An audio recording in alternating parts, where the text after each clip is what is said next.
Nagaon press ক্লাবত ৰকিবুল হুছেইনৰ আত্মীয় শাকিল ৰফিকৰ সংবাদমেল। ৰকিবুল হুছেইনে বেআইনীভাৱে মাটি ক্ৰয় কৰাৰ অভিযোগক অস্বীকাৰ। ভাতৃ শাকিল ৰফিকৰ অভিযোগক নখ্যাত। ৰকিবুল হুছেইনৰ এই মাটিৰ সৈতে কোনো সম্পৰ্ক নাই। নজৰুল ইছলামক এই মাটিৰ স্বত্ব দিয়া হৈছে। শাকিল ৰফিকৰ অভিযোগক সম্পূৰ্ণ ভুৱা আখ্যা। নগাঁও ৰাজচক্ৰৰ বিষয়াৰ অনুমতি সাপেক্ষে সকলো প্ৰক্ৰিয়া কৰা হৈছে।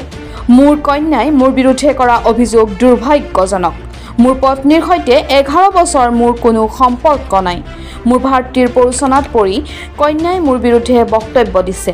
সম্পূৰ্ণ আইনী প্ৰক্ৰিয়াৰ মাজেৰে মই মাটিৰ স্বত্ব নজৰুল ইছলামক দিছোঁ। এই মন্তব্য শাকিল ৰফিকৰ।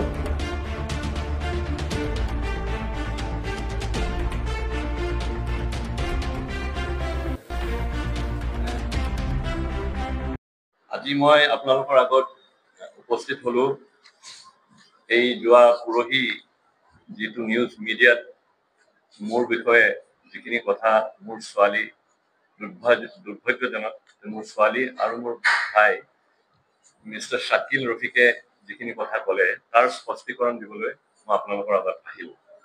তো মই ভাবো মই মোৰ ভাই শাকিল ৰফিকৰ মিষ্টাৰ শাকিল ৰফিকৰ কথাখিনিৰ ওপৰত মই কি ইস্যু কেইটা মেনশ্যন কৰি তাৰ ওপৰত মই ৰেছপণ্ড কৰিব বিচাৰোঁ। ফাৰ্ষ্ট অফ অল, শাকিল ৰফিকে মই মিছিং পাৰ্চন FIR এখন দিছে।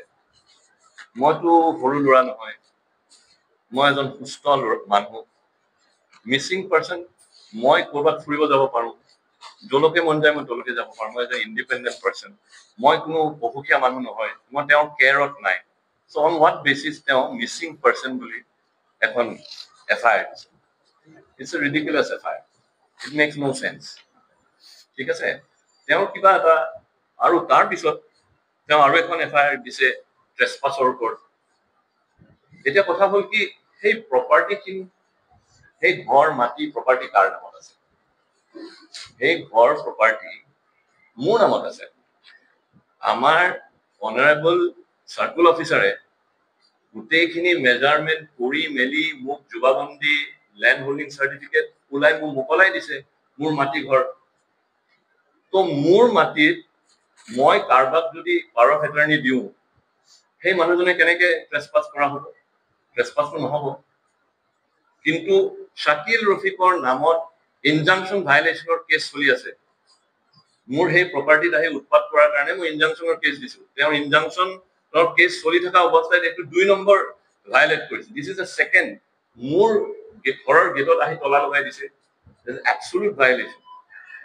আৰু যিখিনি মাটিৰ কথা তেওঁ কৈ আছে, সেইখিনি মাটিৰ লগত মোৰ মাটি আৰু মোৰ ঘৰৰ কোনো ৰিলেশ্যন নাই। তেওঁৰ যদি সেই এক কথা 19 কোচা মাটি কোনোবাই লৈছে বা কিবা মাটি সোমাই আছে, তেওঁ SDC অফিচত যাওক, গৈ পেলাই তেওঁ মেজাৰমেণ্ট কৰি পেলাই তেওঁ মাটি উলিয়াই নিয়ক। কিন্তু বৰ্তমান মোৰ ঘৰ মাটি যিহেতু তেওঁ দুবাৰ টাইটল চুট হাৰিছে, যিটো ল'ৰাই নিজৰ বাপেক মাকৰ ওপৰত কেছ কৰিছে, নিজৰ ককায়েকৰ ওপৰত কেছ কৰিছে, যিটো ল'ৰাই এগ্ৰেছিভ ভাৱে সেই সময়ত আগতে নিজৰ বৌয়েকক চুচা মাৰি যায় মাৰিব, his habits R very bed. তো সেই মানুহজনৰ কোনো ক্ৰেডিবিলিটি নাই। আৰু একচুৱেলি লেণ্ড গ্ৰেবিং আৰু ক্ৰিমিনেল ট্ৰেছপাছিং তেওঁ কৰিছে, শাকিল ৰফিকো কৰিছে মোৰ মাটিৰ ওপৰত। তেওঁৰ গুণ্ডামী দাদাগিৰি আমি আগতেও দেখিছো। আৰু তেওঁ ক্ৰিমিনেল কেছ এটাও আছে। মোক থ্ৰেটনিং কৰিছিলে, সেয়া ভিডিঅ' আছে মোৰ লগত। মই আপোনালোকক ভিডিঅ' দিব পাৰোঁ। তেওঁ মোক মাৰিম বুলি থ্ৰেটনিং কৰিছে। এইবিলাক ভিডিঅ' ৰেকৰ্ডিং আছে না। His behaviour is not normal. আৰু যেতিয়া সি এনেকুৱা কিছুমান কাম কৰে, সি এটা ল গ্ৰেজুৱেট, সি ভাবি চিন্তি সুস্থ মগজুৰে এনেকুৱা ধৰণৰ হেৰেছমেণ্ট কৰে। এই মাটিখিনি মই স্পষ্ট কৰি কৈছো, এয়া মোৰ উকিল আছে, এয়া চাওক মোৰ জুবাবন্দীত মোৰ নাম আছে, শাহিল ৰফিক এলাইজ ডক্টৰ শাহিল ৰফিক। মই এজন ইণ্টাৰনেশ্যনেল এক্সপাৰ্ট। মোৰ খুব দুখ লাগিছে এটা কথাত, যে মই এইখন টাউনত জন্ম হৈছো। মই অসম কৃষি বিশ্ববিদ্যালয়ৰ পৰা পঢ়ি মই বিদেশত গৈ মই 10 বছৰ আফ্ৰিকাত আছো। মই নাম কামাইছো, মোৰ নিজৰ ৰেপুটেশ্যন বনাইছো এজ এ প্ৰফেচনেল এক্সপাৰ্ট। মোক নেশ্যনেলি অসমৰ বাহিৰত যিমান ষ্টেট আছে, এতিয়া মই মেঘালয় গভৰ্ণমেণ্টৰ লগত কাম কৰি আছো, I am known by donors as a very good expert. এই এটা মিডিয়া হেৰিয়ে মোৰ 30 বছৰৰ মোৰ ৰেপুটেশ্যন পানী পানী কৰি দিছে। নজৰুল চাহাবৰ নিচিনা মানুহ এজনৰ ৰেপুটেশ্যন, যাৰ আমাৰ কমিউনিটি এজন ৰিটায়াৰ্ড গভৰ্ণমেণ্ট অফিচাৰ, তেওঁক হেৰি কৰি মেলাইজ কৰি দিছে। আৰু এজন ষ্টেণ্ডিং পাৰ্লিমেণ্টেৰিয়ান, তেওঁ যি পাৰ্টিয়ে নহওক, ৰকিবুল হুছেইন চাহাব অনাৰেবল মেম্বাৰ অফ পাৰ্লিমেণ্ট, মোৰ ভিন্দ হয়, শাকিল ৰফিকৰো ভিন্দ হয়, তেখেতৰ মিছেছ নাজ মোৰ বৰ্তাৰ ছোৱালী হয়। হাউ ডেৰ হি ছেজ ছাচ ফলছ এলিগেশ্যন লগায়? তাৰ প্ৰমাণ আছে নেকি যে 1.19 চোচা মাটি ৰকিবুল হুছেইনে লৈ লৈছে, লেণ্ড গ্ৰেবিং কৰিছে? He is the land grabber, not mister Rakibul Hussain. মই আজি কেলেই সেইখিনি মাটি এৰি থৈ যাব লগা হৈছে? দুটা কাৰণ। এটা কাৰণ হ'ল কি, মই ট্ৰেভেল কৰি থাকো, মই অত যাব লগা হয়, মোৰ কামত মই ব্যস্ততা। সি আৰু তাৰ মিছেছ, সিহঁতে মোক থ্ৰেটনিং কৰিছে যে মই নাথাকিলে মোক ফৰ্চফুল পজেশ্যন ল'ব মোৰ মাটিৰ। দ্বিতীয়তে মই নাথাকো তাত, আৰু আহি পেলাই যেতিয়াই মন যায় তেতিয়াই আহি মোৰ ঘৰৰ গ্লাছ ভাঙি দিব, বস্তু ভাঙি দিব, মোক থ্ৰেটেন কৰিব, মোক সদায় অত্যাচাৰ কৰি থাকিব। সেইকাৰণে মই আৰু মোৰ কামত মই বহুত চিনচিয়াৰলি, বহুত কনচেনট্ৰেশ্যন লাগে। মই এনেকে ষ্ট্ৰেছ লৈ কাম কৰিব নোৱাৰো, মই চৰকাৰৰ লগত কাম কৰো। তো তেনেকুৱা হেৰেচমেণ্ট পাই থাকিলে কোন থাকিব? মই উপায় নহয়, মই হুছেইন চাহাবক মই পাৱাৰ অফ এটৰ্নি দিছো মোৰ প্ৰপাৰ্টি ডেভেলপ কৰিবৰ কাৰণে। আপোনালোকে কওক, যাৰ প্ৰপাৰ্টি, সেই প্ৰপাৰ্টিত মই কাৰোবাক ডেভেলপ কৰি দিব পৰা মোৰ ৰাইট আছে নাই? কাৰোবাক পাৱাৰ অফ এটৰ্নি দিব পৰা মোৰ ৰাইট আছে নাই? আৰু ধৰি লওক মই ৰকিবুল হুছেইন মোৰ ৰিলেটিভ হয়, মই যদি তেখেতক বিকিও দিওঁ, এনিৱান হেজ এ প্ৰব্লেম? কাৰোবাৰ প্ৰব্লেম আছে নেকি? What is the problem? মোৰ মাটি মই যাকে বিকিব, মই কাৰোবাক দানো দি দিব পাৰোঁ। মই জীৱিত থাকালৈকে কোনেও মোৰ মাটি ক্লেইম কৰিব নোৱাৰে। এই পটাত অকল মোৰ জইণ্ট পটাৰ মাটি নহয় যে কোনোবাই ক্লেইম কৰিব। সি দুটা টাইটেল শ্বুট হাৰিছে মিষ্টাৰ শাকিল ৰফিকে। মিষ্টাৰ শাকিল ৰফিকৰ এটা ক্ৰিমিনেল ৰেকৰ্ড আছে কোৰ্টত, মই FIR এটা চলি আছে। সি কোৰ্টৰ অৰ্ডাৰ ভাইলেট কৰিছে, ভাইলেশ্যন অফ ইনজাংচনৰ কেছ চলি আছে। মোৰ ইয়াৰ নগাঁৱৰ লয়াৰ চলাই আছে। এইবাৰ গৈ পেলাই মোৰ তাত তলা মাৰি দিছে, মোৰ মানুহ তাত কেয়াৰটেকাৰ তাত থাকোতে। That's another violation of court order. আৰু ক'ত লিখা আছে যে মই মোৰ ইনহেৰিটেন্স যেতিয়া মই মৰিম, তেতিয়া মোৰ ইনহেৰিটেন্স মোৰ উইলফুল হিয়াৰে পাব? মোৰ ছোৱালীয়ে ক্লেইম কৰিব পাৰে, মোৰ ব্ৰাদাৰে ক্লেইম কৰে, তাৰ ল'ৰাই ক্লেইম কৰিব পাৰে, যোনে ক্লেইম কৰিব। মই জীৱিত অৱস্থাত মই যদি কাকো একো নিদিওঁ, মই যদি মাটিখিনি দান দি দিব বিচাৰো, মোৰ সেইটো মোক আইনে মোক সেইটো ক্ষমতা দিছে।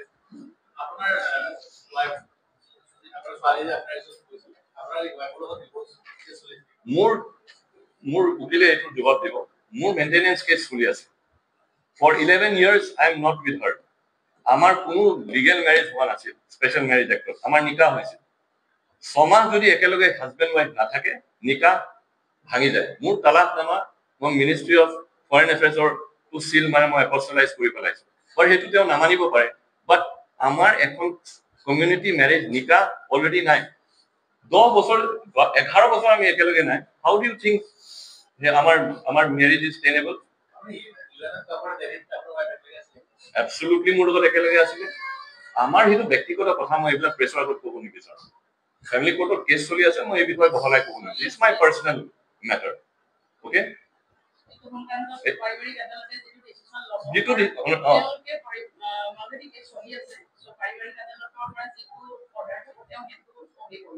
এতিয়া আজি প্ৰেছ মিটৰ প্ৰথম কথাটো হ'ল যিটো যে মাটিটো গ্ৰেপ কৰিছে, মানে ট্ৰেছপাছ কৰিছে, সেইটোৰ ওপৰত মেইনলি ক্লিয়াৰিফিকেশ্যন। আৰু তেওঁ যিটো ছোৱালীয়ে যিটো এলিগেশ্যন লগাই, অবভিয়াছলি তেখেতৰ নিজৰ তেখেতে ডেফিনেটলি ছোৱালীৰ কাৰণে যি কৰিব লগাখিনি কৰি থৈ যাব, আৰু তাই নিজৰ অধিকাৰ আছে, তাই তেখেতে দেউতাকৰ লগত মই মোৰ ছোৱালীৰ কথা নহয়, ৰ'ব মই মোৰ ছোৱালীৰ কথা নাই, কিন্তু তাৰ আগেই মই এই পইণ্টটো মই মোৰ ব্ৰাদাৰ FIR আৰু দুটা পইণ্ট মই আকৌ আপোনালোকক দৰকৈ বুজাই দিছো।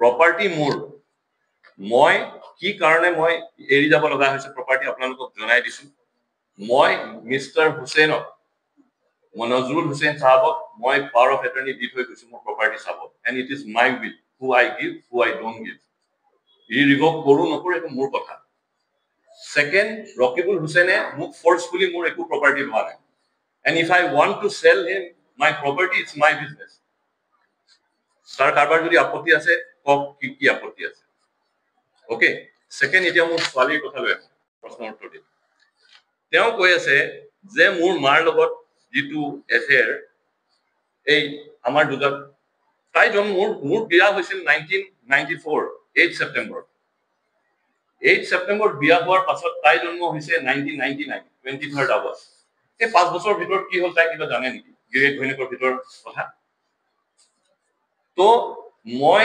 2014ত মই তাইক তালাক দিছো আই লেফট হাৰ কিয় দিছো এইটো মোৰ আমাৰ মাজৰ ব্যক্তিগত কথা মই I don't want to wash my dirty linen in public মই কৰিব নিবিচাৰো মোৰ ছোৱালীক মোৰ ব্ৰাদাৰে is a third class man ইমান সি মোৰ ব্ৰাদাৰে মোৰ ছোৱালীক মেনিপুলেট কৰি পেলাই এনেকে আনি মিডিয়াৰ আগত ৰাখিব নাপায় ঠিক আছে সি আজিলৈকে নিজৰ ভতিজাক কেতিয়াও ফোনেই কৰা নাছিলে হঠাৎ যেতিয়া এইটো প্ৰপাৰ্টিৰ কথা আহিল তাইক ইনফ্লুৱেঞ্চ কৰি মতাই আনি মিডিয়াৰ আগত খাৰা কৰিলে মই চাওক সেইজনী মোৰ ছোৱালী হয় যাৰ ছোৱালী আছে নাই গম পাব কলিজাৰ এটুকুৰ হয় মোৰ ছোৱালী এলমাৰ চাহিল যিমানেই যি নহওক তাই মোৰ ছোৱালী হয় তাইক কিবা লাগে তাই বাপেকৰ ওচৰত আহক মোক এবাৰ আব্বা বুলি মাতক যে আব্বা তুমি এইটো কি কৰিছা মোক কৈ দিয়াচোন বুজাই দিয়া মই বুজাই দিলোহেঁতেন মা আমি লাঞ্চ কৰিম একেলগে হা আমি ষ্টাৰবাকত গৈ একাপ কফি খাই মই তোক বুজাই দিম মই কি কৰিলো মই তাইৰ বিয়া হলে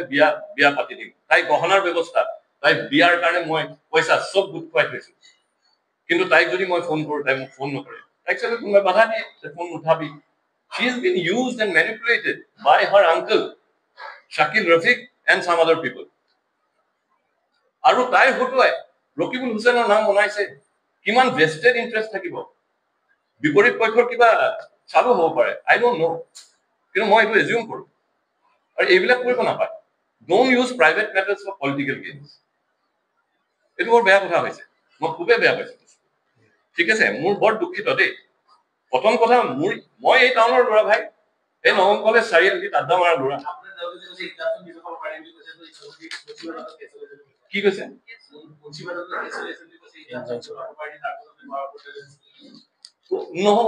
কিহৰ ইনজাংচনটো তাৰ ডিছমিছ হৈ গ'ল কেছ ক'ৰ ইনজাংচন সি দেখাওকচোন ৰেকৰ্ড দেখাওক ফাৰ্ষ্ট সি ৰেকৰ্ড দেখাওক এই প্ৰপাৰ্টিৰ অ'নাৰ কি তাৰপিছত সি ৰেকৰ্ড দেখাওক যে এনেকুৱা তাক মই ডিছমিছালৰ নম্বৰ দি দিম কেছ নম্বৰ চাই ল'ব আপোনালোকে ঠিক আছে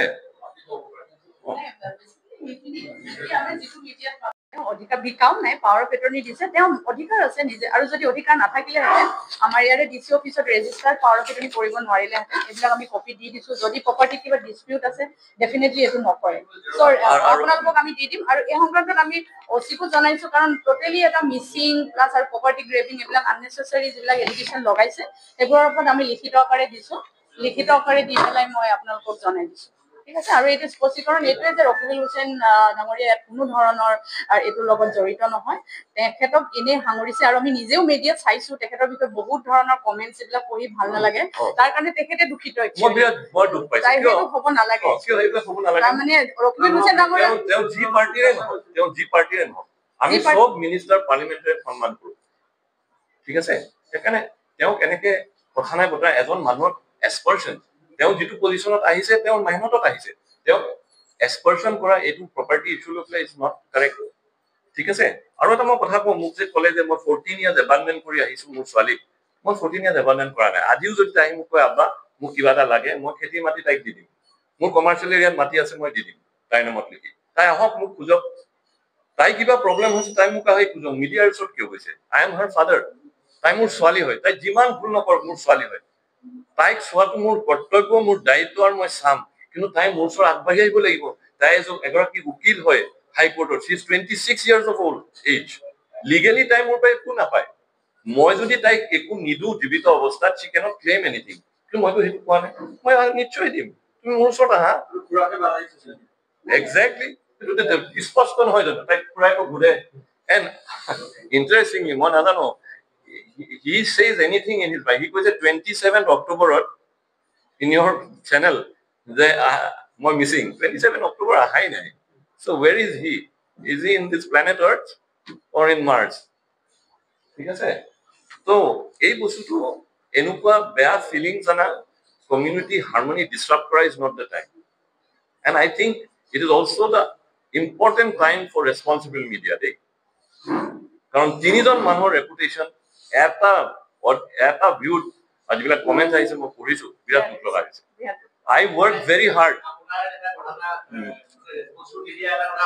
ফেক্ট চেক অলপ কৰিব লাগে কাৰণ এইবিলাক যিমানখিনি এলিগেশ্যন সি দিছে ইজ অল ফলছ যিখন ই যুগাবন্দী দেখাইছে দেট ইজ অলছ ফল সেইটো বেলেগ তাত বেলেগ কথা সেইখন পত্তাত অকল দেউতাৰ নাম আছে মৃত আৰু তাৰ নাম আছে মোৰ নাম কাটি দিয়া হৈছে সেইখিনি মাতি মোক নালাগে মোৰ নামেই নাই তই নামজাৰি কৰি লৈ ল and to put it on record দেউতাই মোক সেই ডাঙৰ ঘৰটো দিয়াৰ কাৰণে কিয় দেউতাই দিছিলে দেউতাই জানে আৰু তাক বেলেগে মাটি যিখিনি দিছে মাটিঘৰ তাৰ কাৰণে তাক চব বেছি দিছে খেতিৰ মাটিত 6.5 বিঘা মোৰ 3.5 বিঘা 15 গুছা মাটি লেণ্ড হোল্ডিঙত তাক দিছে 10.5 গুছা তাৰ হাতখন 10খন দোকান মোৰ 3 কুণীয়া সৰু দোকান কেইখনমান তো তাক একো অন্যায় কৰা নাই দেউতাই এতিয়া মৃত দেউতাৰ ওপৰত মই এলিগেশ্যন নানো মই ভাবো দেউতাই জাষ্টিফাই কৰি গৈছে আৰু দ্যাট ইজ দেউতাৰ ডিচিশন আৰু যেতিয়া এইটো ভাগ বতৰা হৈছিল দেউতা জীৱিত অৱস্থাত 7 বছৰ ঢুকোৱাৰ আগে